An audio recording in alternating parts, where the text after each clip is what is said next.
আসসালামু আলাইকুম। নবম দশম শ্রেণীর গণিত ক্লাসে সবাইকে স্বাগতম। আজকের আলোচনার বিষয় সেট ও ফাংশন। গত ক্লাসে সেট ও ফাংশন সুন্দর করে বোঝানো হয়েছে। আচ্ছা আপু বলো তো, সেট কাকে বলে? বাস্তব বা চিন্তা জগতে সুসংজ্ঞায়িত বস্তুর সমাবেশ বা সংগ্রহকে সেট বলে। সেটকে কি দ্বারা প্রকাশ করা হয় বলো? সেটকে সাধারণত ইংরেজি বর্ণমালার বড় হাতের অক্ষর ABC হতে XYZ দ্বারা প্রকাশ করা হয়। তাহলে তুমি এখন একটা সেটের উদাহরণ লিখে দাও। যেমন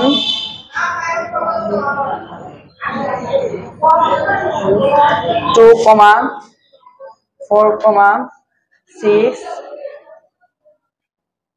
সংখ্যা তিনটির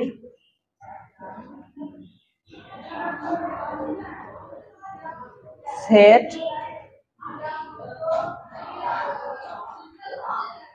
A সমান 2, 4, 6।